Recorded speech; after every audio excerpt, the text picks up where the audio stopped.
ഞാനിപ്പോൾ ആയിരിക്കുന്നത് കേരളത്തിൽ ഈ ദിവസങ്ങളിൽ വലിയ വിവാദങ്ങൾക്ക് തിരികൊടുത്തു വിട്ട ഒരു കയ്യേറ്റ ഭൂമിയുടെ കവാടത്തിലാണ് നിൽക്കുന്നത്.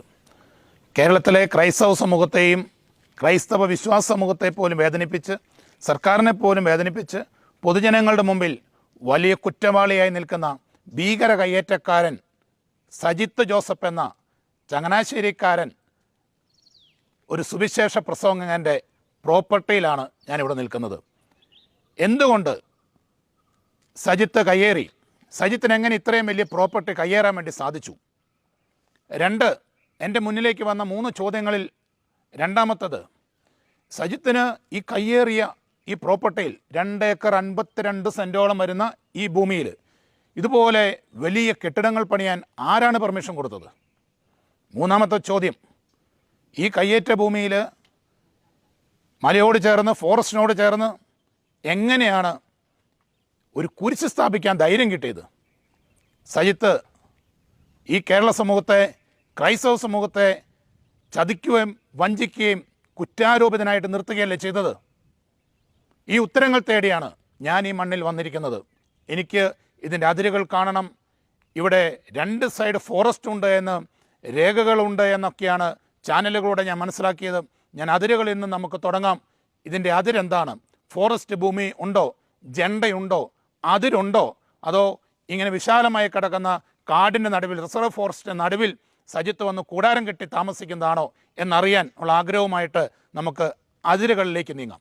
ഞാൻ ഇങ്ങോട്ട് എത്തിയപ്പോൾ ആദ്യം തന്നെ തദ്ദേശവാസികളായ 1-2 പേരെ കണ്ടിരുന്നു. അവരിൽ നിന്ന് ഞാൻ മനസ്സിലാക്കി, ഈ വിവാദ ഭൂമി ഇതൊരു തേയിലത്തോട്ടമായിരുന്നു. അപ്പോൾ നമ്മൾ ഈ പ്രോപ്പർട്ടിയിലേക്ക് കയറുമ്പോൾ തന്നെ ഇതിൻ്റെ 2 സൈഡുകളിലും നിൽക്കുന്ന തേയിലച്ചെടികളാണ് നമ്മളെ സ്വാഗതം ചെയ്യുന്നത്. 2021 സജിത്ത് ജോസഫ് ഈ പ്രോപ്പർട്ടി വാങ്ങുന്നത് എന്ന് രേഖകളിൽ നിന്ന് വ്യക്തമാണ്. അതിനപ്പുറത്തേക്ക് ആർക്കും ആരോപണങ്ങളുമില്ല.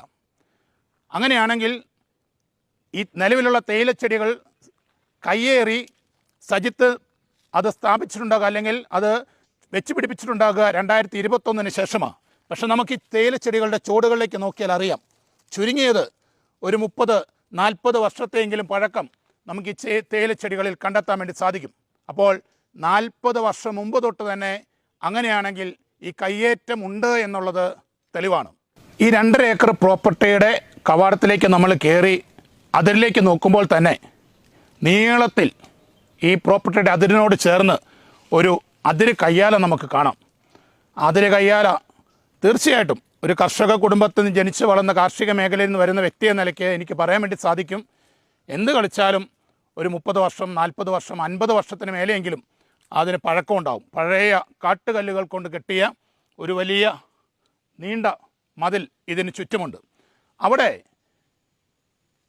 ആരംഭിക്കുന്നത് തന്നെ ജണ്ടയിൽ നിന്നാണ്. കരിങ്കല്ലുകൾ കൊണ്ട് കെട്ടിയെടുത്ത ജണ്ട ഇതിൻ്റെ പ്രോപ്പർട്ടിയുടെ ആരംഭ സൈഡിൽ തന്നെ കിടപ്പുണ്ട്. ഒരു സൈഡ് മുഴുവൻ ജണ്ട. ആ ജണ്ടയോട് ചേർന്ന് നെറ്റ് കൊണ്ട് വേലി കെട്ടി ഈ പ്രോപ്പർട്ടി സുരക്ഷിതമാക്കിയിട്ട് നമുക്ക് കാണാൻ വേണ്ടി സാധിക്കും. താഴെ മുതൽ ഈ ഒരു അതിര് മുഴുവൻ, ഫോറസ്റ്റുമായിട്ട് അതിര് പങ്കിടുന്ന ഒരു സൈഡ് മുഴുവൻ നിലവിൽ നമുക്ക് കയ്യാല കാണാൻ വേണ്ടി സാധിക്കും. ജണ്ടയുണ്ട്. അതോട് ചേർന്ന് ഈ പ്രോപ്പർട്ടി ഓണറായ സജിത്ത് നിലവിൽ പൈപ്പിട്ട് നെറ്റിട്ടിട്ടുണ്ട്. ആ നെറ്റിനോട് ചേർന്ന് ഈ കയ്യാലയിൽ നിൽക്കുന്ന, ഈ അതിര് കയ്യാലയിൽ നിൽക്കുന്ന മരത്തിൻ്റെ ചുവട് നോക്കിയാൽ നമുക്ക് മനസ്സിലാക്കാൻ വേണ്ടി സാധിക്കും അത് എത്രമാത്രം പഴക്കമുണ്ടെന്ന്. അതുമാത്രമല്ല, ഈ കയ്യാലയും ഈ നെറ്റും തമ്മിൽ ഏറ്റവും മിനിമം 1/2 ഫീറ്റെങ്കിലും, 1/2 അടിയെങ്കിലും അകലം, 1/2 അടി തൊട്ട് 1 അടി വരെ അകലം പല സ്ഥലത്തും നമുക്ക് കാണാൻ വേണ്ടി സാധിക്കും. അത്രയും സ്ഥലം ഇട്ടതിന് ശേഷമാണ് ഈ നെറ്റ് പോലും ഇവിടെ കാണുന്നത്. നമ്മൾ താഴെ കണ്ട ജണ്ടയിൽ നിന്നും, ഫോറസ്റ്റ് ജണ്ടയിൽ നിന്നും സ്ട്രെയിറ്റ് അതിർ ലൈൻ മേലേക്ക് വരുമ്പോൾ അവിടെ അടുത്ത ജണ്ടയുടെ ചോട്ടിലാണ് നമ്മളിപ്പോൾ ഇരിക്കുന്നത്. ഇപ്പോഴും നമുക്ക് കാണാം, ജണ്ടയിൽ നിന്നും 1/2 അടിയെങ്കിലും മാറിയിട്ടാണ് ഇവിടെയും ഈ വേലിയും നെറ്റും നിലനിൽക്കുന്നത്. നിലവിൽ ഫോറസ്റ്റിൻ്റെ ജണ്ട വളരെ കൃത്യമായിട്ട് പുറത്തുനിന്ന് കൊണ്ടുവന്ന കരിങ്കല്ല്, കരിങ്കല്ല് കൊണ്ട് കെട്ടിയെടുത്ത, സിമെൻറ്റിട്ട് കെട്ടിയെടുത്ത 2ാമത്തെ ജണ്ടയുടെ ചോട്ടിലാണ് ഇപ്പോൾ നമ്മളുള്ളത്. നമ്മളിപ്പോൾ ഈ കാണിക്കുന്ന ജണ്ട ഈ കേരളത്തെ വിറപ്പിച്ച് നിർത്തിയിരിക്കുന്ന ഏറ്റവും വലിയ കയ്യേറ്റക്കാരൻ്റെ ഭൂമിയുടെ ഏറ്റവും മുകളിലുള്ള ഏറ്റവും ടോപ്പിലുള്ള ജണ്ടയാണ്. ഫോറസ്റ്റുകാരിട്ടിരിക്കുന്ന ജണ്ട. ഇവിടെ ഈ ജണ്ടയും ഈ അതിരും തമ്മിൽ ഏറ്റവും മിനിമം ഒരു അടിയെങ്കിലും അകലം നമുക്ക് കാണാൻ വേണ്ടി സാധിക്കും. അതുമാത്രമല്ല, അതിനപ്പുറത്ത് ഫോറസ്റ്റിൻ്റെ ഭൂമിയാണെന്നുള്ളത് ഈ ജണ്ട കൊണ്ട് വളരെ വ്യക്തമാണ്. ഈ ജണ്ട ഇട്ടിരിക്കുന്ന എന്തിനാണെന്നുള്ളത് ജനം മനസ്സിലാക്കിയെടുക്കേണ്ട ഒരു വസ്തുതയാണ്. എന്തായാലും ഇതാണ് ഏറ്റവും ടോപ്പ്. ഈ കയ്യേറ്റക്കാരൻ്റെ ഭൂമിയിലെ കയ്യേറ്റ ഭൂമിയിലെ ഏറ്റവും ടോപ്പിൽ കിടക്കുന്ന ജണ്ടയാണ്. ഇത് മിക്കവാറും സജിത്തിട്ടതാകാനാണ് സാധ്യത. പക്ഷെ കാണുമ്പോൾ എന്തായാലും അതിനൊരു 20 വർഷം 25 വർഷത്തെ പഴക്കം കാണുന്നുണ്ടെന്ന് മാത്രം. ഇപ്പോൾ നമ്മൾ നിൽക്കുന്നത് ഈ പ്രോപ്പർട്ടിയുടെ മറ്റൊരെൻഡ് വിവാദമായ പൊളിക്കൽ കുരിശ് നാടകത്തിൻ്റെ ആ സ്പേസിലാണ് നമ്മൾ നിൽക്കുന്നത്. സജിത്ത് എല്ലാവരെയും ഞെട്ടിച്ചുകൊണ്ട് നിർമ്മിച്ചതും റവന്യൂ അധികാരികൾ പൊളിച്ചു നീക്കിയതുമായ കുരിശിനോട് ചേർന്ന് തന്നെ കിടക്കുന്ന ജണ്ടയാണ് നമ്മളിപ്പോൾ കാണുന്നത്. ഇവിടെ നിന്ന് ഈ ജണ്ടയിൽ നിന്ന് നിങ്ങൾക്ക് കാണാം ബൗണ്ടറി. ആ ബൗണ്ടറിയുടെ ഉള്ളിൽ നിൽക്കുന്ന സ്പോട്ടിലാണ് കുരിശിന് വേണ്ടി കുരിശ് നിർമ്മാണത്തിന് വേണ്ടി നാട്ടിയിരുന്ന തൂണുകൾ മാത്രമാണ് നമുക്ക് കാണാൻ പറ്റുക. ബാക്കിയെല്ലാം റവന്യൂ അധികാരികൾ പൊളിച്ചിട്ടിരിക്കുന്നു. നമുക്ക് അങ്ങോട്ടേക്ക് പോകാം. അതിനു മുമ്പ് ഒരു കാര്യം കൂടെ കാണിക്കണം. ഇതിവിടെ വില്ലേജ് അധികാരികൾ ഇടുന്ന സർവേ കല്ല് വ്യക്തവും കൃത്യവുമായിട്ട് ഈ ജണ്ടയുടെ ചൂട്ടിൽ കിടപ്പുണ്ട്. ഈ ജണ്ടയുടെയും ഈ സർവേ കല്ലിൻ്റെ നടുവിലൂടെയാണ് ഈ അതിര് നെറ്റ് പോകുന്നത്. അവിടെ മതിലുണ്ട്. ആ മതിലിൻ്റെയും ഉള്ളിൽ സർവേ കല്ല് കിടപ്പുണ്ട്. ആ സർവേ കല്ലും കൃത്യമായിട്ട് നമുക്കിവിടെ കാണാവുന്നതാണ്. ഈ അതിരിലൂടെ തന്നെ നമ്മൾ കടന്നു വരുമ്പോൾ ആ അതിരിൻ്റെ ഉള്ളിൽ ഒരു മൂലയിലായി, ഒട്ടും മൂലയെന്ന് നമുക്ക് പറയാൻ പറ്റിയല്ല, എങ്കിലും ഒരു മൂലയോട് ചേർന്ന് നിർമ്മിക്കപ്പെട്ടിരിക്കുന്ന ഉണ്ടായിരുന്ന അല്ലെങ്കിൽ നിർമ്മിച്ചുകൊണ്ടിരുന്ന തകർക്കപ്പെട്ട് കിടക്കുന്ന ആ കുരിശിൻ്റെ ചോട്ടിലാണ് ഇപ്പോൾ നമ്മൾ നിൽക്കുന്നത്. ഇതാണ് വിവാദം. കുരിശാണ് വിവാദം, കുരിശാണ് പ്രശ്നം. അപ്പോൾ തകർക്കപ്പെട്ട് കിടക്കുക. അത് വെറുതെ കട്ട് ചെയ്തിട്ടത് മാത്രമല്ല, അതിൻ്റെ ഓരോ വിങ്സ് പോലും ഡ്രില്ലിംഗ് മെഷീൻ കൊണ്ട് കട്ട് ചെയ്തിട്ടിട്ടുണ്ട്. ഒരു കാരണവശാലും ഇനി ഇത് നിർമ്മിക്കാൻ പാടില്ല എന്ന പൂർണ്ണ ഉറപ്പോടെ റവന്യൂ അധികാരികൾ പോലീസിൻ്റെയും മറ്റും സാന്നിധ്യത്തിൽ സഹായത്തോടെ കൃത്യവും വ്യക്തമായിട്ട് ചെയ്തിട്ടുണ്ട്. ഈ കുരിശിൻ്റെ സ്പോട്ടിൽ നമുക്ക് കാണാം അതിൻ്റെ ബൗണ്ടറി വാൾ നമുക്ക് കാണാം. ഈ അതിരിങ്ങനെ പോവുക, കുറച്ചുകൂടെ താഴേക്കുണ്ട് ഇതിൻ്റെ അതിര്, അങ്ങേയറ്റം വരെ നമ്മൾ പോകുന്നില്ല. ഈ ബൗണ്ടറി വാൾ നമുക്ക് കാണാം. അപ്പുറയും ഇതേപോലെ തേയിലച്ചെടികളുള്ള ഇതിന് ബാക്കി പറമ്പ് കിടക്കുകയാണ്. അവിടുന്ന് താഴത്തേക്കാണ് ഇത് പോകുന്നത്. നമ്മളിവിടെ കൊണ്ട് നിർത്തുകയാണ് എന്ന് പറഞ്ഞാൽ നാല് സൈഡും വേലി കെട്ടി ഫോറസ്റ്റ് ഡിപ്പാർട്ട്മെൻ്റ് ജണ്ടയ്ക്കകത്തും അതോടൊപ്പം തന്നെ റവന്യൂ അധികാരികളുടെ സർവേ കല്ലിൻ്റെ ഉള്ളിലുമാണ് ഈ വിവാദമായ കയ്യേറ്റ ഭൂമി കിടക്കുന്നത് എന്നൊരു വിചിത്രമായ കാര്യം എനിക്കിവിടെ വന്നപ്പോൾ കാണാൻ വേണ്ടി സാധിച്ചു. പ്രിയമുള്ളവരെ, ഞാൻ നിങ്ങളെ അതിര് മുഴുവൻ കാണിച്ചു, ജണ്ട കാണിച്ചു. ഇപ്പോൾ തന്നെ ഇത് കാണുന്നവർക്ക് മനസ്സിലായിട്ടുണ്ടാവും ഇത് കയ്യേറ്റ ഭൂമിയാണോ അതോ ഫോറസ്റ്റ് ആണോ പ്രൈവറ്റ് പ്രോപ്പർട്ടി ആണോ എന്നുള്ളത്. ഇനി ഞാൻ ഇവിടെ വന്ന് ഈ ഡോക്യുമെൻറ്റുകളെല്ലാം ആവശ്യപ്പെട്ടു. ഇവിടെ സജിത്ത് ഉണ്ടായിരുന്നില്ല. അദ്ദേഹം മംഗലാപുരത്ത് എവിടെയാണ്, വിളിച്ചു, ജസ്റ്റ് കിട്ടി. അദ്ദേഹത്തിൻ്റെ നിർദ്ദേശപ്രകാരം ഇവിടെ സഹായികൾ എനിക്ക് ആ ഫയൽ എടുത്തു തന്നു. ഒരു അഭിഭാഷകൻ്റെ വളരെ സൂക്ഷ്മമായ കണ്ണുകളോടെ ഞാൻ അത് മുഴുവൻ ഓരോ ഡോക്യുമെൻറ്റുകളും ഞാൻ വായിച്ചു. ആ വായിച്ചത് വെച്ച് മനസ്സിലാക്കിയ ഏതാനും കാര്യങ്ങൾ പറഞ്ഞിട്ട് നമുക്ക് രണ്ടാമത്തെയും മൂന്നാമത്തെയും പോയിന്റിലേക്ക് പോകാം. അപ്പോൾ ഇപ്പോൾ നമ്മൾ ചർച്ച ചെയ്യുന്നത് ഇത് കയ്യേറാൻ എങ്ങനെയാണ് സജിത്തിന് ധൈര്യം കിട്ടിയത്, ഇത്ര ഭൂമി കയ്യേറ്റ ഭൂമിയായിട്ട് ഇവിടെ കിട്ടുകയും ഇതുപോലെ ഒരു നിർമ്മാണ പ്രവർത്തനങ്ങളെല്ലാം നടത്താൻ എങ്ങനെ സജിത്തിന് സാധിച്ചു എന്നാണ് നമ്മളിപ്പോൾ ചിന്തിക്കാൻ വേണ്ടി പോകുന്നത്. ഇവിടെ ഞാൻ വന്നതിന് ശേഷം ഞാൻ മനസ്സിലാക്കിയത് വെച്ച് ഈ പ്രോപ്പർട്ടി ഉറവിടം ഏറ്റവും മിനിമം 1959 നിലവിലുള്ള രേഖകൾ കൊണ്ട് മനസ്സിലാവുന്നു. കാരണം 59 ഈ LA പട്ടയത്തിന് വേണ്ടുന്ന നടപടിക്രമങ്ങൾ ആരംഭിച്ചതായിട്ട് നമുക്ക് കാണാൻ സാധിക്കുന്നുണ്ട്. കാരണം 59 മഹസർ തയ്യാറാക്കിയിട്ടുണ്ട്. ഇവിടെ കൃഷിഭൂമിയാണ്, ഇവിടെ ഇന്ന കാര്യങ്ങളൊക്കെ ഉണ്ട് എന്നൊക്കെ പറഞ്ഞുകൊണ്ട് ഒരു മഹസർ റവന്യൂ ഡിപ്പാർട്ട്മെൻറ്റ് തയ്യാറാക്കിയതിൻ്റെ രേഖ വിവരാവകാശ പ്രകാരം ഉള്ളത് ഈ ഫയലിൽ ഇരിപ്പുണ്ട്. അതിനുശേഷം പിന്നെയുള്ള ഡോക്യുമെൻ്റ് 1961 LA നമ്പർ 2236 2236/61 നമ്പറായി LA പ്രൊസീഡിങ്സിൻ്റെ കോപ്പിയാണ്. ആ പ്രൊസീഡിങ്സിൻ്റെ കോപ്പിയുണ്ട്.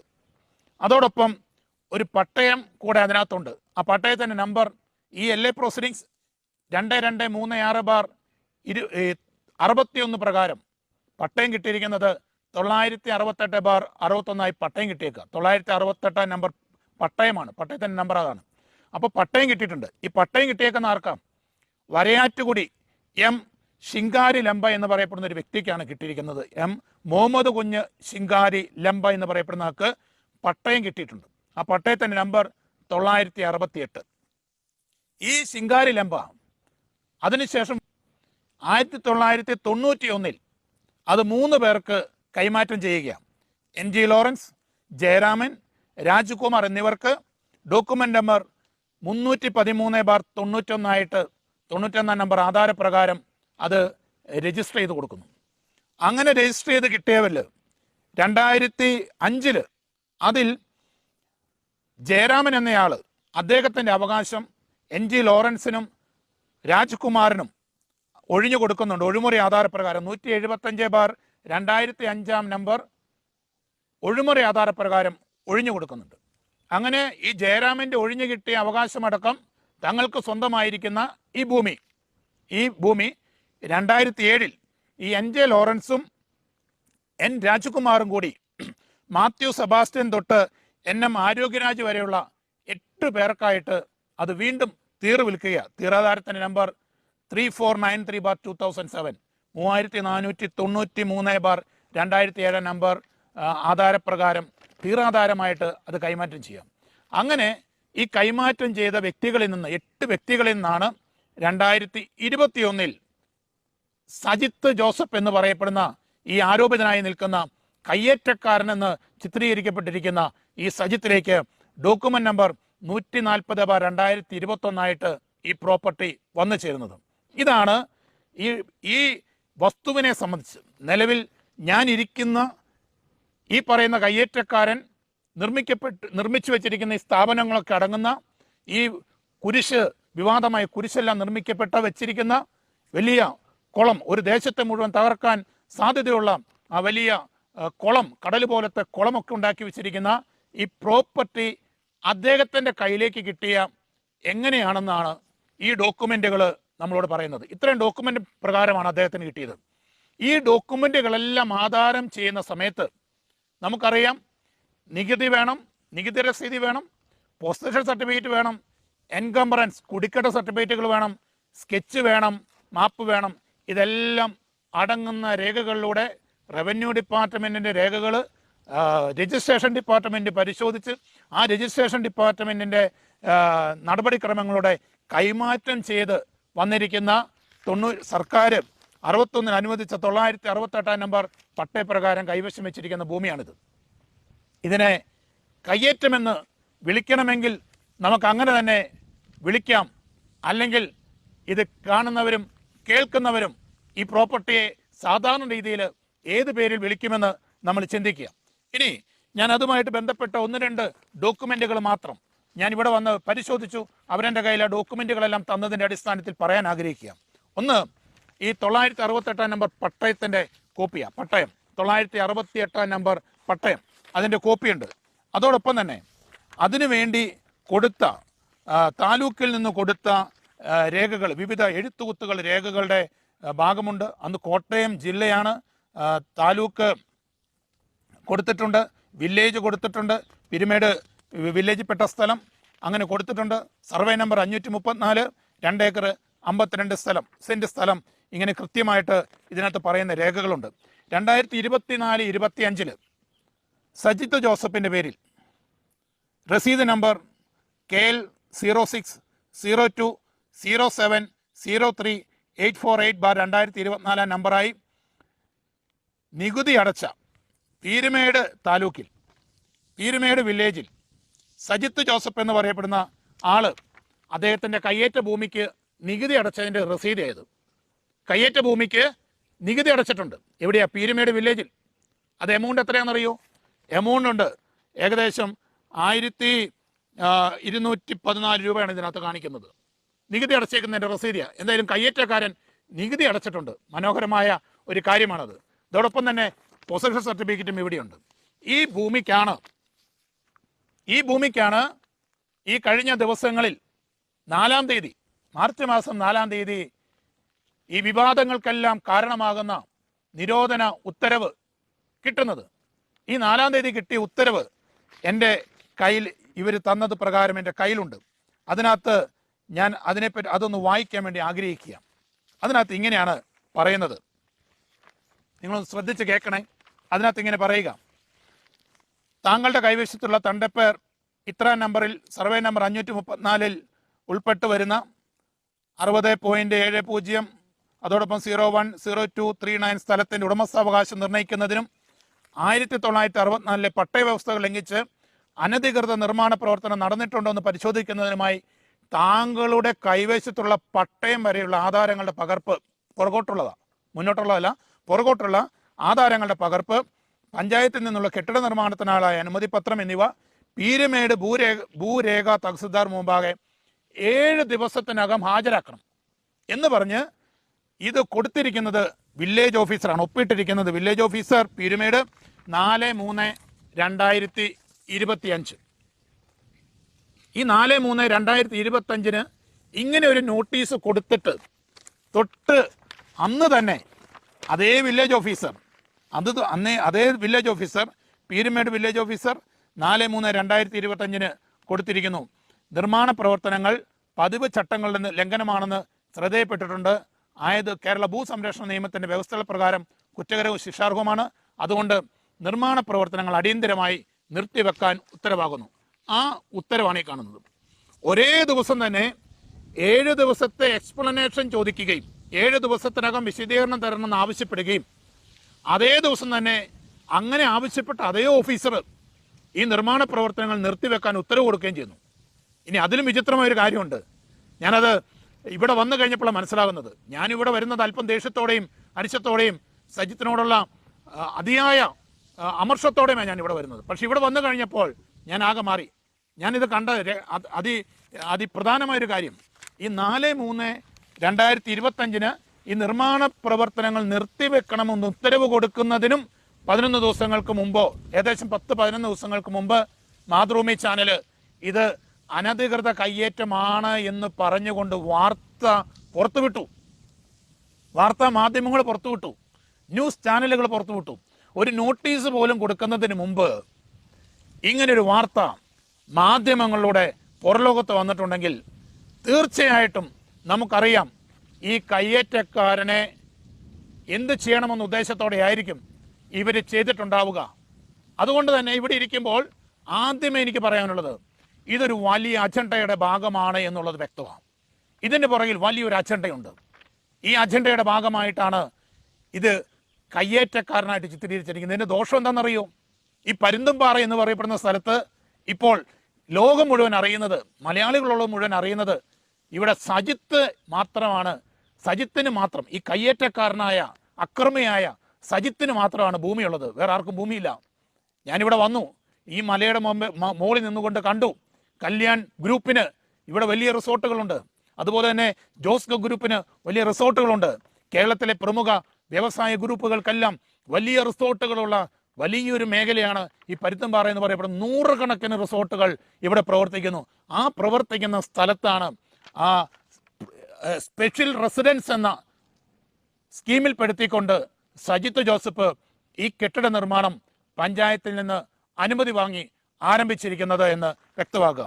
ഇനി എന്തുകൊണ്ടാണ് ഇത്തരത്തിലൊരു ആരോപണം വരാൻ സാധ്യത? കാരണം വില്ലേജ് റവന്യൂ അധികാരികൾ കൊടുത്ത ഒരു ഉത്തരവ് പ്രകാരം ചെറിയൊരു അടിസ്ഥാനപരമായ മിസ്റ്റേക്ക് ഇവിടെ കിടക്കുന്നുണ്ട്. അതായത് പീരുമേട് വില്ലേജിൽ 534 നമ്പർ പ്രകാരമുള്ള സർവേ നമ്പറിലാണ് ഈ കെട്ടിടം, ഈ സ്ഥലം നിൽക്കുന്നത്. ആ നമ്പറിലാണ് നികുതി അടയ്ക്കുന്നത്, അതിനാണ് പൊസഷൻ ഉള്ളത്. പട്ടയം കിട്ടിയിരിക്കുന്നത് ആ ഭൂമിക്കാണ്. അന്ന് പട്ടയം കിട്ടുന്ന സമയത്ത് ഇത് കോട്ടയം ജില്ലയാണ്. പീരുമേട് വില്ലേജിൽപ്പെട്ട 534 നമ്പർ സർവേ നമ്പർ പ്രകാരമുള്ള ഭൂമി കൈവശം വെച്ച് അനുഭവിച്ച് വന്നിരുന്ന സമയത്ത് എവിടെയോ ഒരു ചെറിയ തർക്കം വരുന്നുണ്ട്. ആ തർക്കം എവിടെയാണെന്നറിയോ? ഈ 534 എന്ന് പറയപ്പെടുന്ന പീരുമേട് പഞ്ചായത്തിൽ വില്ലേജിൽ വരുന്ന ഈ ഭൂമി മുഴുവൻ പിന്നീട് രൂപീകരിച്ച, ഈ അടുത്ത കാലഘട്ടങ്ങളിൽ രൂപീകരിച്ച മഞ്ജുമല എന്ന് പറയപ്പെടുന്ന വില്ലേജിൽ വരുന്നതും ആ വില്ലേജിലെ 441 നമ്പർ സർവേ നമ്പറിൽ പെട്ടതുമാണ് എന്ന ഒരു വാദം റവന്യൂ അധികാരികൾ ഉയർത്തുകയാണ്. അങ്ങനെ ഉയർത്തപ്പെട്ടെങ്കിലും 2024-25 വരെ പീരുമേട് നികുതി എടുത്തിട്ടുണ്ട് ഈ ഭൂമി. അങ്ങനെ ഉയർത്തപ്പെട്ട വിഷയത്തെ സംബന്ധിച്ചിട്ട് തർക്കം നിലനിൽക്കുമ്പോൾ ഇവിടുത്തെ തദ്ദേശവാസികളും രാഷ്ട്രീയ അധികാരികളുടെ MLA-മാരുടെയും ഒക്കെ മുന്നിൽ നിർത്തിക്കൊണ്ട് നടത്തിയ പോരാട്ടങ്ങളുടെ ഭാഗമായിട്ട് റവന്യൂ ഡിപ്പാർട്ട്മെന്റ്, കേരള സർക്കാർ 30/10/2017 ഒരു പരിപത്രം ഇറക്കുന്നുണ്ട്. 30/10/2017 നമ്പർ 35735 3573/5/A2/2015 നമ്പറായിട്ട് റവന്യൂ ഡിപ്പാർട്ട്മെന്റ് ഒരു ഉത്തരവ് പുറത്തിറക്കുന്നുണ്ട്. ആ ഉത്തരവിനകത്ത് പറയുന്ന ഒരു പ്രധാനപ്പെട്ട ഭാഗം മാത്രം ഞാനൊന്ന് വായിച്ച് കേൾപ്പിക്കാൻ വേണ്ടി ആഗ്രഹിക്കുക. അതെങ്ങനെയാണ്?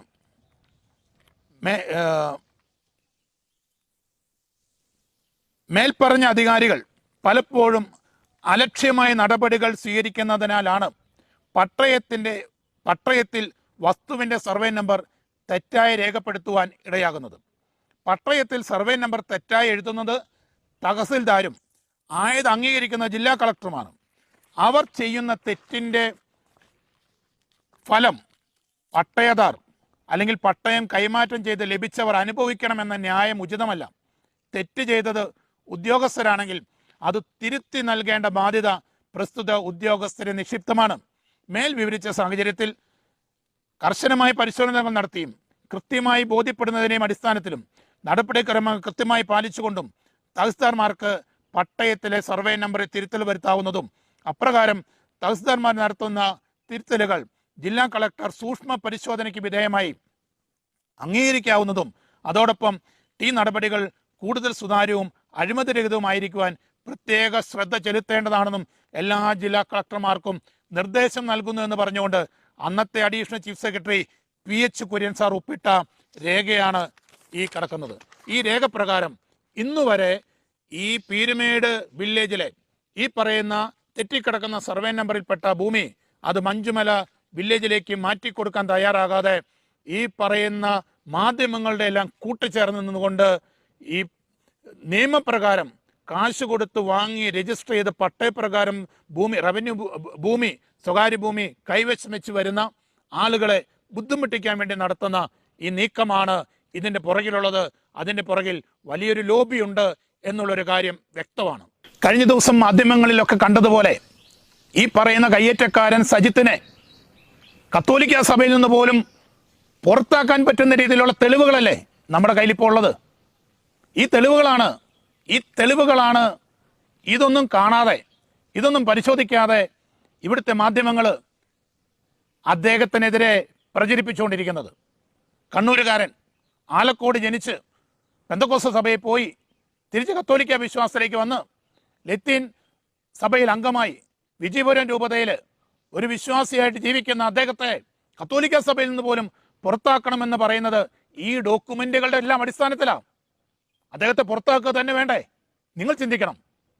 അദ്ദേഹത്തെ പുറത്താക്കിയ മാത്രം പോരാ, ഈ സ്ഥാപനങ്ങളും ഈ മണ്ണും എല്ലാം ഇടിച്ച് നിരത്തി ലെവലാക്കി ഇവിടെ അന്ന് 60, 70, 80 വർഷങ്ങൾക്ക് മുമ്പ് ഉണ്ടായിരുന്ന അല്ലെങ്കിൽ ഈ കയ്യേറ്റ സമയത്ത് ഉണ്ടായിരുന്നു പറയപ്പെടുന്ന മരങ്ങളെല്ലാം അതേപടി നമുക്ക് കൊണ്ടുവന്ന് വെച്ച് ഇതിനെ കാടായിട്ട് തന്നെ നിലനിർത്തണം. അതിനുവേണ്ടിയുള്ള ഒരു അധ്വാനമാണ് ഇനി നമ്മൾ നടത്തേണ്ടത്. അത് മാത്രമല്ല, ഇത് അദ്ദേഹം വാങ്ങിക്കഴിഞ്ഞിട്ട് എന്ത് ചെയ്യുന്നറിയോ? അദ്ദേഹം ഇവിടെ ബിൽഡിംഗ് പെർമിറ്റ് കൊടുത്തു, അത് പഞ്ചായത്ത് അനുവദിച്ചു.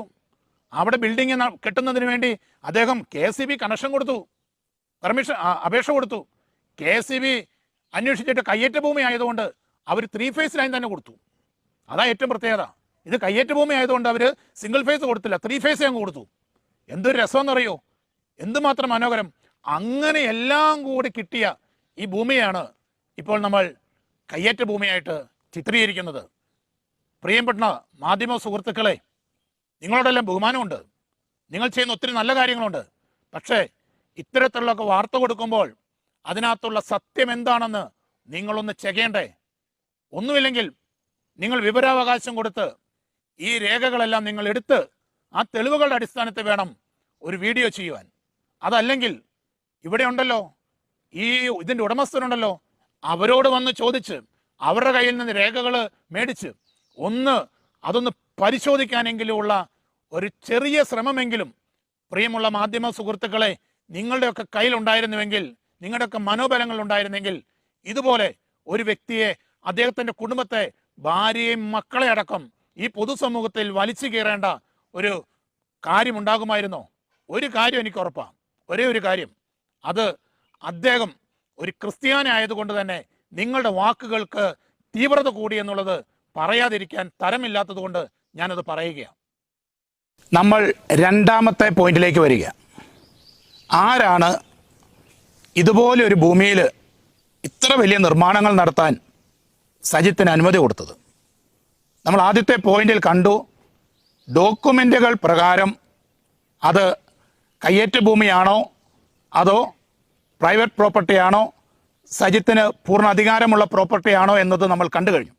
അങ്ങനെയാണെങ്കിൽ ആരാണ് ഈ കയ്യേറ്റ ഭൂമി എന്ന് ആരോപിക്കുന്ന ഭൂമിയിൽ ഇതുപോലൊരു ബിൽഡിംഗ് പണിയാൻ പെർമിഷൻ കൊടുത്തത്?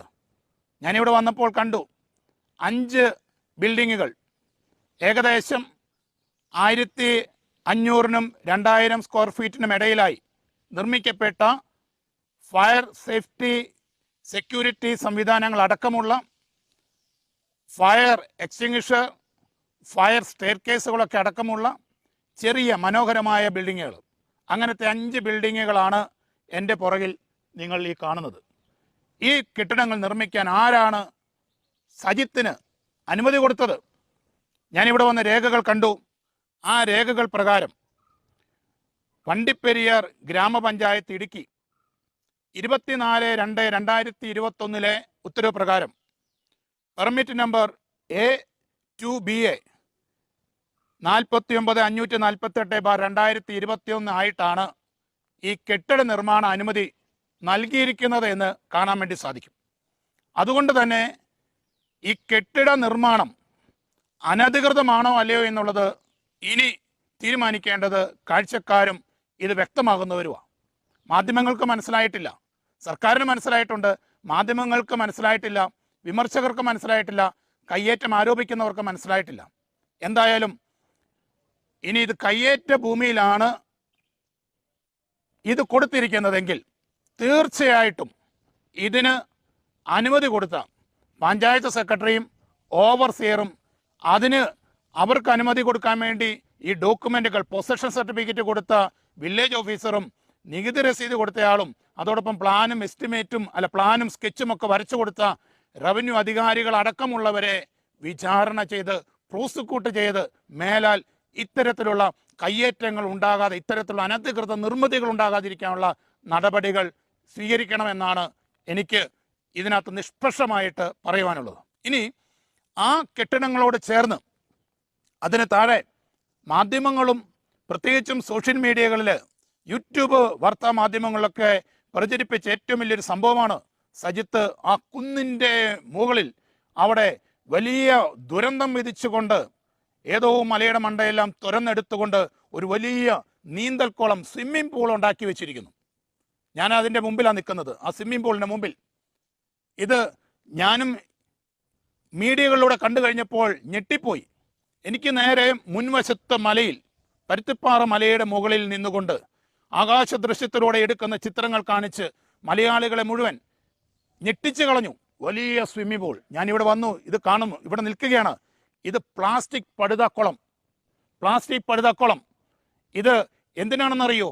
ഈ 5 ബിൽഡിങ്ങുകളുടെ വാട്ടർ ഹാർവസ്റ്റിങ്ങിന് വേണ്ടി പഞ്ചായത്ത് ബിൽഡിംഗ് പെർമിറ്റ് കിട്ടുന്നതിന് ഏറ്റവും അത്യാവശ്യമായിട്ടുള്ള വാട്ടർ ഹാർവസ്റ്റിംഗ് സെൻ്ററാണിത്, സ്പോട്ടാണ് ഇത്. അതിനുവേണ്ടി കാശിന് പഞ്ഞമുള്ളത് കൊണ്ട് ആയിരിക്കാം ഇത് പ്ലാസ്റ്റിക് പടുതാക്കുളം നിർമ്മിച്ചതെന്നാണ് ഞാൻ മനസ്സിലാക്കുന്നത്.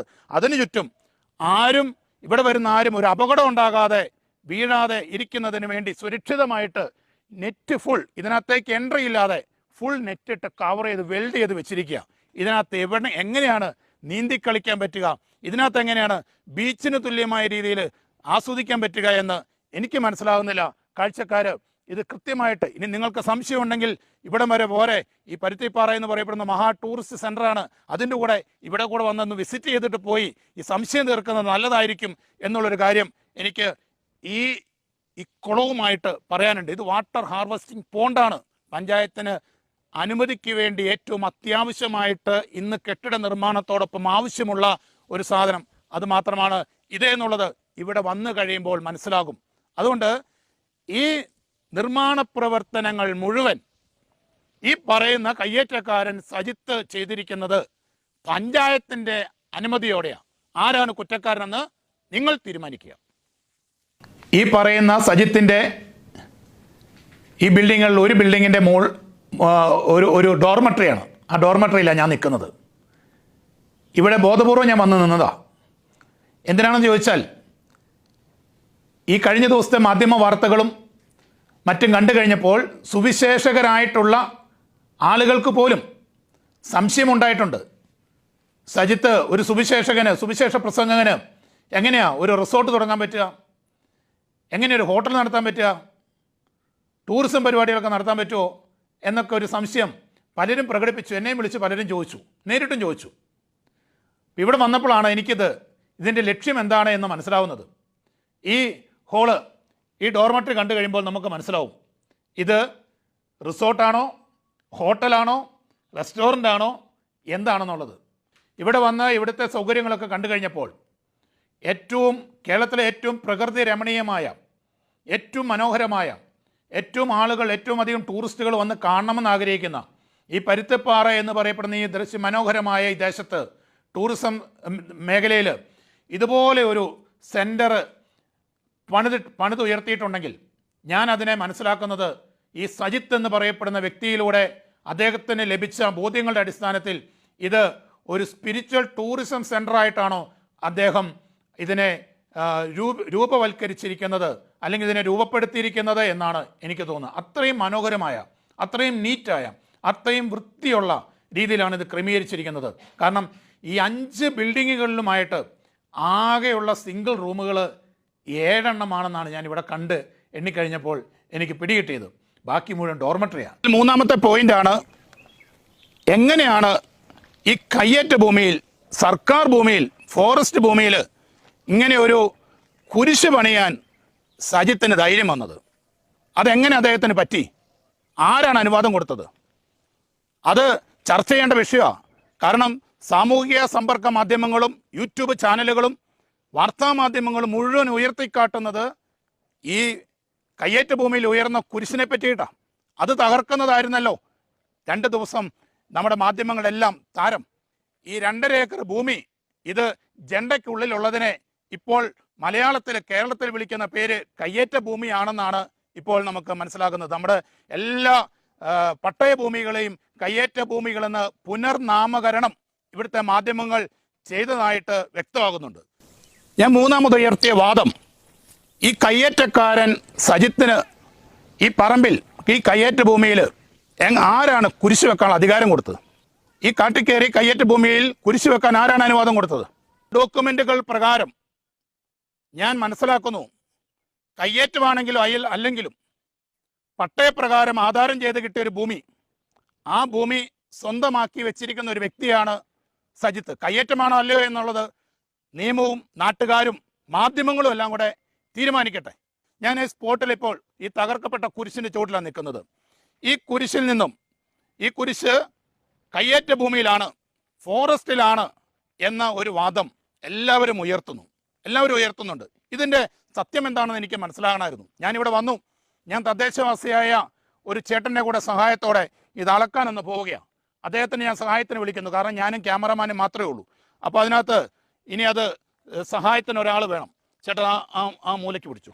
നിങ്ങൾ കാണുന്നുണ്ട്, ഇത് ഈ കുരിശ് നിന്നിരുന്ന സ്ഥലം, തകർക്കപ്പെട്ട് കിടക്കുന്ന കുരിശ് കട്ട് ചെയ്ത് കളഞ്ഞതാണ്. അടുത്തത് നിങ്ങൾക്ക് കാണാം, ഈ ബൗണ്ടറി വോള് കാണാം, നെറ്റ് കാണാം. അവിടെ മണലുണ്ട്, എംസാൻഡ് ഉണ്ട്. അതെല്ലാം ഈ കുരിശിൻ്റെ പണിക്ക് വേണ്ടി കൊണ്ടുവന്നിട്ടിരിക്കുന്നതാണ്. കയ്യേറ്റ ഭൂമിയിൽ ഇട്ടിരിക്കുന്ന ഈ മണൽ, അതുപോലെ കൊണ്ടുവന്ന് വെച്ചിരിക്കുന്ന സിമെൻ്റാണ് മൂടി വെച്ചിരിക്കുന്നത് ഞാൻ മനസ്സിലാക്കുന്നു. കുറച്ച് മെറ്റലൊക്കെ ഇവിടെ കിടപ്പുണ്ട്. ഇതെല്ലാം ഈ കയ്യേറ്റ ഭൂമിയിലെ അനധികൃത നിർമ്മാണത്തിന് വേണ്ടി കൊണ്ടുവന്ന് വെച്ചിരിക്കുന്നതാണ്. അതിന് നമുക്ക് കാണാം അവിടെ ഫോറസ്റ്റിൻ്റെ കയ്യാലയുണ്ട്. ആ കയ്യാലയുടെ പുറത്ത് നാട്ടിയിരിക്കുന്ന പൈപ്പിൽ നെറ്റ് അടിച്ചിട്ടുണ്ട്. ആ നെറ്റ് നമുക്ക് കാണാം. ഇതിന് തൊട്ടപ്പുറയാണ് നമ്മൾ മുമ്പേ കണ്ട ജണ്ട. ജസ്റ്റ് ഒരു 50 മീറ്റർ മാത്രമേ ഉള്ളൂ. ഞാൻ അങ്ങോട്ടേക്ക് പോകുന്നില്ല. ഈ നെറ്റിൽ നിന്നും, അതിന് പുറത്ത് കിടക്കുന്ന വേലിയിലേക്ക് പിടിക്കുന്നില്ല, കയ്യാലയിലേക്ക് പിടിക്കുന്നില്ല, ആ നെറ്റിൽ നിന്നും എത്ര ദൂരത്താണ് ഈ കുരിശ് നിൽക്കുന്നത് നമുക്ക് കാണാം.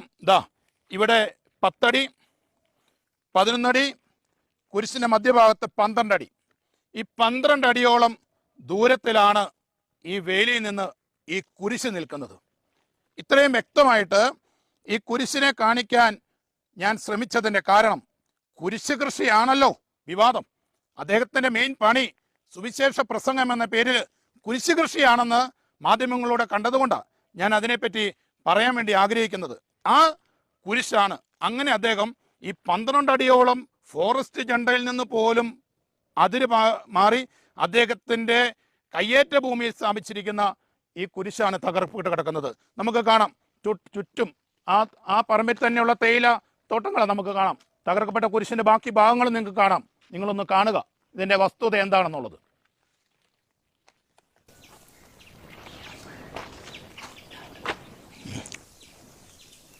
ഒരു കാര്യം വ്യക്തമാണ്.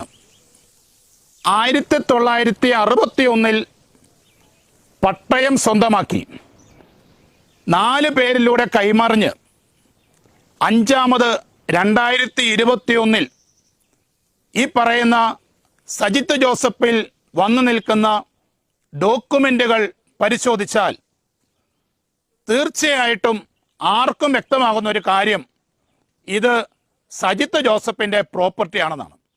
അത് വന്നു കണ്ടാലും രേഖകൾ പരിശോധിച്ചാലും വില്ലേജിലെ നികുതി പൊസഷൻ എന്ത് നോക്കിയാലും അത് സജിത്ത് ജോസഫിൻ്റെ പേരിലുള്ളതാണെന്ന് വ്യക്തമാണ്. അങ്ങനെയാണെങ്കിൽ ആരാണ് ഈ കുരിശ് സ്ഥാപിക്കാൻ അദ്ദേഹത്തിന് അധികാരം കൊടുത്തത്?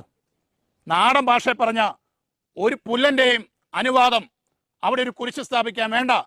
ഒരു സ്വകാര്യ വ്യക്തിയുടെ പറമ്പിൽ കുരിശ് വെക്കണോ, ഗ്രോട്ടോ വെക്കണോ, തുളസിത്തറ ഉണ്ടാക്കണോ എന്ന് തീരുമാനിക്കുന്ന മാധ്യമങ്ങളല്ല. അത് വില കൊടുത്ത് വാങ്ങിയ ഉടമസ്ഥനാണെന്നുള്ളത് വ്യക്തമാണ്. ആ കുരിശ് തകർത്ത അധികാരികൾക്കെതിരെ നിയമ നടപടിയെടുക്കാനാണ് എനിക്ക് ഈ വീഡിയോയിലൂടെ ബഹുമാനപ്പെട്ട സജിത്തിനോട് പറയാനുള്ളത്. അത് തകർക്കാൻ അവർക്ക് ആരാണ് അധികാരം കൊടുത്തത്? ഇതിനുവേണ്ടി പ്രോത്സാഹനം കൊടുത്ത മാധ്യമങ്ങളടക്കം കുറ്റവിചാരണ ചെയ്യണം. ഒരു കാര്യം മാത്രം ഉറപ്പാ, ക്രിസ്ത്യാനിയുടെ കുരിശ് മാത്രമാണ് ഇവിടെ മാധ്യമങ്ങൾക്കും ഇവിടെയുള്ള സമൂഹത്തിനും പ്രശ്നമെന്നുള്ളത് ഇതിലൂടെ വ്യക്തമാണ്. സജിത്ത് എന്ന സുവിശേഷ പ്രഘോഷകനെ ഇല്ലാതാക്കാനുള്ള ഈ ഗൂഢനീക്കത്തെയാണ് നമ്മൾ തിരിച്ചറിയേണ്ടത്. ഇതിൻ്റെ പുറകിൽ സുവിശേഷ വിരോധികൾ മാത്രമാണ് എന്നുള്ളത് വ്യക്തമാണ്. ഈ ആരോപണങ്ങൾ അത് ഡോക്യുമെന്റുകൾ പരിശോധിച്ചാലും ഈ ഞാൻ മുമ്പേ കാണിച്ച വസ്തുതകളിൽ നിന്നും ഡോക്യുമെന്റുകളിൽ നിന്നും നിങ്ങൾക്ക് വ്യക്തമാകും.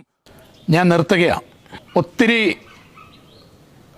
അരിശത്തോടെയും വേദനയോടെയുമാണ് ഞാനിവിടെ വന്നത്.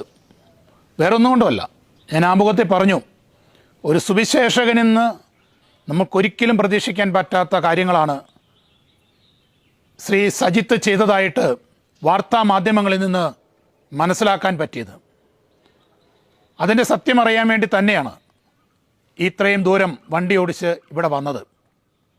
സത്യം അറിഞ്ഞു കഴിഞ്ഞപ്പോഴും എനിക്ക് വേദനയാണ്. അല്പസമയത്തേക്കെങ്കിലും അദ്ദേഹത്തെ തെറ്റിദ്ധരിച്ചു പോയി എന്നതിനെ ഓർത്ത്. ഇവിടെ നമ്മൾ മനസ്സിലാക്കേണ്ടത്, ഈ കാര്യത്തിൽ വ്യക്തത ഇനിയും വേണമെന്നുള്ളവർ നിങ്ങൾ തീർച്ചയായിട്ടും ഈ പരുന്തംപാറയിൽ വരണം, ഈ സ്ഥലത്ത് വരണം. പ്രകൃതിയെ വെട്ടിക്കീറാതെ, ഇടിച്ചു നിരത്താതെ, കീറി മുറിക്കാതെ 5 ബിൽഡിങ്ങുകളായിട്ട് ഈ 10,000-നടുത്ത് വരുന്ന സ്ക്വയർ ഫീറ്റ് വരുന്ന കെട്ടിടം എങ്ങനെയാണ് നിർമ്മിച്ചിരിക്കുന്നത് എന്നും ഇവിടുത്തെ മരങ്ങളെയും പ്രകൃതിയെയും എങ്ങനെയാണ് സംരക്ഷിച്ച് നിർത്തിയിരിക്കുന്നതെന്നും അതോടൊപ്പം എന്തൊക്കെ നിയമങ്ങൾ പാലിച്ചുകൊണ്ടാണ് ഈ ഭൂമി വാങ്ങിയതെന്നും ഇവിടെ കെട്ടിടങ്ങൾ നിർമ്മിച്ചിരിക്കുന്നതെന്നും വിവാദമായ കുരിശ് ഇവിടെ സ്ഥാപിക്കപ്പെട്ടത് എന്നുമൊക്കെയുള്ള കാര്യങ്ങൾ നിങ്ങൾ തീർച്ചയായിട്ടും അന്വേഷിക്കണം. മാധ്യമ സുഹൃത്തുക്കളെ, നിങ്ങളുടെ റേറ്റിങ്ങിന് വേണ്ടി, നിങ്ങളുടെ യൂട്യൂബ് വരുമാനത്തിന് വേണ്ടി, പരസ്യ വരുമാനത്തിന് വേണ്ടി ഇതുപോലെ ക്രൂരമായിട്ട് നിങ്ങൾ ഒരിക്കലും പെരുമാറാൻ ഇടവരാതിരിക്കട്ടെ. നിങ്ങൾ ശ്രദ്ധിക്കണം. തകർക്കാൻ എളുപ്പമാണ്. ഒരു കാര്യം മാത്രം ഞാൻ ചോദിക്കാം. നാളെ ഈ കാര്യം സത്യമല്ല, നിങ്ങൾ പറഞ്ഞതുപോലെയല്ല, നിങ്ങൾ പ്രചരിപ്പിച്ചതുപോലെയല്ല, ഇന്ന് കേരള സമൂഹവും ലോകം മുഴുവനുമുള്ള മലയാളികളും അറിഞ്ഞതുപോലെയല്ല കാര്യങ്ങൾ. സജിത്ത് ഒരു കയ്യേറ്റക്കാരനല്ല. ഇത് അദ്ദേഹം കാശ് കൊടുത്ത് വാങ്ങിയതാണ്. ഈ ഭൂമി പട്ടയ ഭൂമിയാണ്. ഇത് സർക്കാരിൻ്റെ ഫോറസ്റ്റ് അല്ല എന്ന കാര്യം തെളിവായി കഴിഞ്ഞാൽ നിങ്ങൾക്ക് എത്ര പേർക്ക് ആ വ്യക്തിയോടും അദ്ദേഹത്തിൻ്റെ കുടുംബത്തോടും അദ്ദേഹത്തിൻ്റെ സ്നേഹിതരോടും ഒക്കെ നീതി പുലർത്തിക്കൊണ്ട് എത്ര പേർക്ക് നിങ്ങൾക്ക് തിരുത്തി വാർത്ത കൊടുക്കാനുള്ള ധൈര്യമുണ്ടാകും? നിങ്ങൾ ചിന്തിക്കണം. അങ്ങനെ ചെയ്യാനും കൂടെയുള്ളൊരു ബാധ്യത നമുക്കുണ്ട്. ഒളിച്ചോടലല്ല. ഇത്രയും ഞാൻ പറഞ്ഞത് വേറൊന്നും കൊണ്ടുമല്ല. നിങ്ങളിൽ പലരും ഈ ദിവസങ്ങളിൽ, കഴിഞ്ഞ ദിവസങ്ങളിലൊക്കെ കയ്യേറ്റക്കാരനാണ്, ഇവിടെ അതാണ് ഇതാണ് എന്നൊക്കെ പറഞ്ഞവർ പലരും വാർത്ത മാറ്റി ചെയ്യുന്നത് ഇപ്പോൾ തന്നെ ശ്രദ്ധയിൽപ്പെട്ടു. ഇപ്പോൾ പറയാൻ തുടങ്ങി അല്ലേ? പലരും പറഞ്ഞില്ലേ, ഈ ഭൂമിയല്ല വേറെ ഏതൊരു ഭൂമിയാണ് കയ്യേറിയിരിക്കുന്നത്. അപ്പോൾ ഒന്ന് ആലോചിച്ച് നോക്കുക, എങ്ങോട്ട് പോകുന്നു, എവിടെയാണ് വസ്തുതകൾ? ഇത് കേൾക്കുന്നവരും ഇത് കാണുന്നവരും നമ്മൾ മാധ്യമങ്ങളെ വിലയിരുത്തേണ്ടതും എങ്ങനെയാണ്, അവരുടെ വാർത്തകൾ എങ്ങനെയാണ് സൃഷ്ടിക്കപ്പെടുന്നത് എന്ന് പരിശോധിക്കേണ്ട ബാധ്യത നമുക്കുണ്ട്. അതിനുശേഷം മാത്രം ഒരാളെ വിധിക്കാൻ, ഈ മാധ്യമ വാർത്തകളുടെ പേരിൽ ഒരാളെ വിധിക്കാൻ വേണ്ടി മാത്രം നമ്മൾ തയ്യാറാക്കുക. ഇനി ഇതിൻ്റെ പേരിൽ ജസ്റ്റിനെ തെറി പറയാനും ഒരു പറ്റം ആളുകളുണ്ടാവും. അത് ഞാൻ സ്വീകരിക്കുന്നു. ആ ബോധ്യത്തോടെ തന്നെയാണ് ഞാൻ ഈ പ്രത്യേക വീഡിയോയുമായിട്ട് ഞാൻ ഇറങ്ങിയത്. അത് സ്വീകരിക്കാൻ ഞാൻ തയ്യാറാണ്. കാരണം എനിക്ക് ബോധ്യം വന്ന കാര്യങ്ങളാണ് ഞാൻ പറഞ്ഞിരിക്കുന്നത്. ഇതാര് സ്വീകരിച്ചാലും സ്വീകരിച്ചില്ലെങ്കിലും കുഴപ്പമില്ല. പക്ഷേ എനിക്ക് ആ വ്യക്തിയോട് തോന്നിയ കലിപ്പ്, ദേഷ്യം, അരിശം, സങ്കടം, അദ്ദേഹത്തിലൂടെ സഭയ്ക്കും വിശ്വാസ സമൂഹത്തിനും ഉണ്ടായ വേദനകൾ അതോർത്തിട്ടാണ് ഞാനിവിടെ വന്നത്. അതെനിക്ക് മാറിക്കിട്ടി. ആ ബോധ്യത്തിൽ നിന്നുകൊണ്ടാണ് ഞാൻ ഈ വീഡിയോ ചെയ്യുന്നത്. ഇനി മറ്റ് ഒരു കാര്യം കൂടെ ചോദിക്കുമായിരിക്കും, ജസ്റ്റിൻ എന്തിൻ്റെ സൂക്കേടാണെന്ന്. ജസ്റ്റിനൊരു സൂക്കേടുണ്ട്. ഞാനും ഒരു ക്രിസ്തീയ വിശ്വാസിയാണ്, സജിത്തും ഒരു ക്രിസ്തീയ വിശ്വാസിയാണ്. എൻ്റെ കൂടെയുള്ള ഒരാൾ തെറ്റിൽ ജീവിക്കാൻ ഞാൻ ഒരിക്കലും ആഗ്രഹിക്കുന്നില്ല. അദ്ദേഹത്തെ തിരുത്തണമെന്ന ലക്ഷ്യത്തോടെ ഞാൻ വന്നത്. പക്ഷേ അദ്ദേഹത്തിൻ്റെ ഭാഗത്ത് ന്യായമുണ്ടെന്ന് കണ്ടു കഴിഞ്ഞപ്പോൾ ആ വ്യക്തിയെ ചേർത്ത് പിടിക്കാനുള്ളൊരു ബാധ്യത എനിക്കുണ്ട്. കാരണം ഞാൻ സമുദായത്തിൻ്റെ ശക്തീകരണത്തിന് വേണ്ടി ഓടി നടന്നൊരു പ്രവർത്തിക്കുന്ന ഒരു വ്യക്തിയാണ് ജസ്റ്റിൻ എന്ന് പറയപ്പെടുന്ന ഞാൻ.